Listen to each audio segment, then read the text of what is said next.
여러분 안녕하십니까, 반장입니다. 작년에 외국 대학에서 공부하는 한국인 유학생 수가 2004년 이후 최대치로 떨어졌는데, 이는 중국 대학에서 공부하는 유학생 수가 팬데믹 영향으로 2년 전에 비해 절반 가까이 줄어든 영향이 컸기 때문입니다. 여기에 10대, 20대 사이에서 반중 감정이 확산되면서 중국어를 배우거나 중국 대학 학위 과정을 밟으려는 수요가 줄어든 측면도 있습니다. 일례로 5년 전만 해도 중문과는 어문계열 중 정시모집 합격선이 가장 높았지만 2022학년도 입시에서는 가장 합격선이 낮은 학과 중에 하나가 되기도 했습니다. 특히 작년 8월 23일 시도교육청이 발표한 2022년도 중등교원 선발 예정 공고에서 전국의 중고등학교 중국어 과목 교사의 선발 인원이 0명이었다는 점은 중국어 교사를 꿈꿔왔던 수많은 이들에게 순웃음을 짓게 만들었습니다. 그렇다면 현재 중국의 상황은 어떨까요?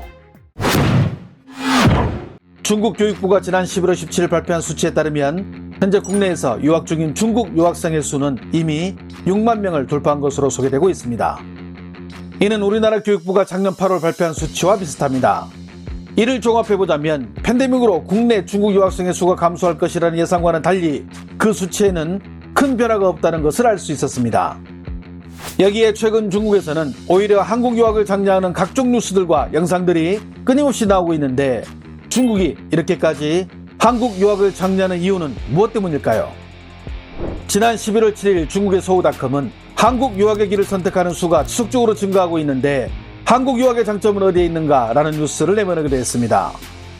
소우는 팬데믹임에도 불구하고 작년 한국 유학생 수는 2020년에 비해 오히려 증가했다고 밝히며, 한 가지 흥미로운 점은 이 증가세는 단순 어학연 수가 아니라 정식으로 학부에 등록하거나 특히 석사, 박사 과정을 밟는 이들의 수가 최소 10% 이상 증가했다는 점에 주목했습니다. 매체는 구체적인 수치를 제시했는데, 통계에서 보듯 학부생보다는 석사와 박사의 수치가 작년보다 오히려 더 증가함을 볼 수 있었습니다. 소우는 중국의 석박사생들에게 한국이 교육과 과학기술 그리고 문화에서 보여주는 강국의 이미지가 한국행을 이끄는 매력으로 분석했는데, 이 가운데서도 반도체, 전자기술, 인터넷 통신, 공업 로봇, 신자재와 나노기술 그리고 자동차와 선박에서 보여주는 최고의 기술력이 자국의 젊은 인재들에게 큰 호응을 얻고 있다고 전했습니다. 중국교육문제연구협회 사지춘 부주임은 지난 10월 31일 소우의 보도기사와 유사한 내용을 언급하며 한국 유학을 독려하기도 했습니다. 韩国的教育水准高，文凭含金量高。别看韩国的国土面积不大，扣除专科等其他类型的高校，4年制大学的数量也只不过是200来所。但是在 QS 世界大学排名中，进入世界前100名的高校有6所啊，和我们大陆高校数量相当。比如首尔国立大学被公认是韩国排名第1的最高学府，很多专业都非常的有优势。中国留学生人数最多的大学庆熙大学是韩国私立的名校之一，酒店管理享誉全球。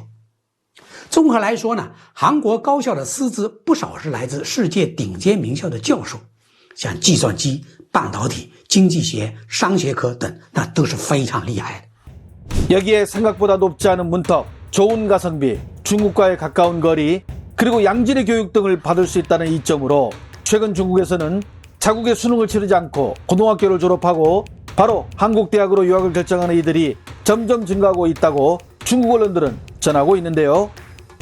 유학과 관련한 소식을 전문적으로 전하는 중국 유학 잡지사의 류위 기자는 올해 9월 기준 한국 내 중국 유학생의 비율은 40%를 넘어섰는데, 중국의 취업 불안이 지속되고 한국의 방역 조치가 완화되는 등의 요인으로 내년 한국 내 중국 유학생의 비율이 대규모로 올라갈 것으로 내다보기도 했습니다. 중국의 여러 교육 전문가들도 유사한 의견을 내며 한국행을 권장하고 있습니다.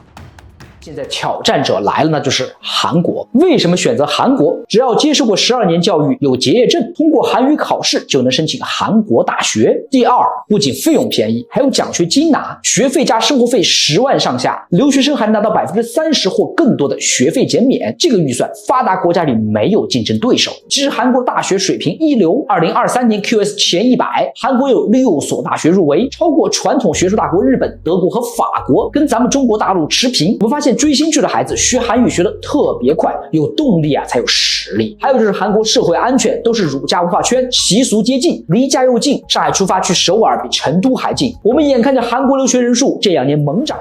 중국의 신동방 매체는 중국 학생들의 한국 유학 비중이 갈수록 커지는 이유로 취업 문제를 지적하기도 했습니다. 특히 한국 현지 취업을 위해 전문 인력인 석 박사생들의 증가세는 눈에 띄게 늘어나고 있다며 2018년 9,561명이던 석 박사생이 2021년 14,130명으로 3년 만에 4,569명이 증가했다고 보도했습니다. 여기에 인문계열 같은 경우 전체 외국 박사생 가운데 77%를 중국 박사생들이 차지하고 있다고 전하기도 했습니다. 이러다 보니 한국 유학과 관련한 영상들이 과거 단순 흥미 위주보다는 좀 더 정확한 정보를 제공하는 영상들이 중국의 각종 플랫폼을 장식하고 있는데요. 그렇다면 중국 학생들이 가장 많이 선택한 한국의 대학들은 어떤 곳이 있을까요? 谈到中国留学生最喜欢申请的韩国大学，我想你心里一定会不假思索地喊出这个：首尔、高丽、延世。如果你这样想，真的大漏特漏了。喜欢不等同于喜欢申请，毕竟理想和现实之间还是有很大差距的。那么，韩国哪几所高校中国留学生是最多的呢？第1名，庆熙大学。庆熙大学在留学生中知名度一直很高，校园景色优美，远近闻名，也是不少韩剧的取景地。第2名，汉阳大学。汉阳大学以理工科专业闻名，并且排名一直在韩国名列前茅。除理工科专业之外，艺术类专业也属于汉阳大学的王牌专业。第3名，中央大学。传媒类专业属于学校的王牌专业，被称为戏剧影视表演的学府，培养了众多优秀的演艺界和文化界人士。第4名，成均馆大学。成均馆大学建校至今有600多年，是韩国历史最悠久的大学。第5名，高丽大学。高丽大学是韩国 SKY 名校之一。K 指的就是高丽大学。第6到第10名分别是东国大学、国民大学、建国大学、延世大学和弘毅大学。 해당 내용을 접한 중국 네티즌들은 어떤 반응을 보일까요? 한국에서 유학하고 오면 취업이 되나요? 요즘 한국 기업들 중국에서 전부 빠져나가서 고민이 되네요. 한국 유학 괜찮지? 대신 탑 10 안에 드는 대학이 좋고 더 엄밀히 말하자면 탑 5 안에서 공부하는 게 좋아. 한국 유학이 무슨 의미가 있는지 시종일관 이해가 안 되네. 전 세계 명문대가 얼마나 많은데 왜 한국을 가? 공부는 별로인데 집에 돈은 있겠다. 그러니 한국에 가서 학위 받아오려는 것이겠지. 한국에서 10년을 일했다. 이대, 동국대, 연대 등등 주변에 중국 유학생들 진짜 많더라. 가난한 집 애들은 꿈도 꾸지 못할 한국 유학. 한국 가기 전에 한국어나 배우고 가라. 공부하는 것도 좋아하지 않는 애들이 한국에 가서 뭐 하려고. 저도 한국에 유학 가서 영어를 전공했는데 많이 배우고 온 경험이 있네요. 난 왜 그렇게 많은 사람들이 한국에 유학 가나 궁금했는데 이런 영상을 보니 이해가 좀 되네. 돈 있는 집 애들이나 한국 유학 생각하지 일반 시민들은 생각도 못할 일 아닌가? 유학의 가장 큰 묘미는 현지에서 그들의 삶과 문화를 직접 체험할 수 있다는 점입니다. 한중 양국의 젊은이들은 유학 과정에서 어떤 것들을 보고 배우고 돌아올 거요. 이들의 경험이 양국 관계에 도움이 되기를 바랍니다. 알림 설정과 좋아요는 제가 영상을 만드는데 큰 힘이 됩니다. 시청해 주셔서 감사합니다. 행복한 하루 보내시길 바랍니다.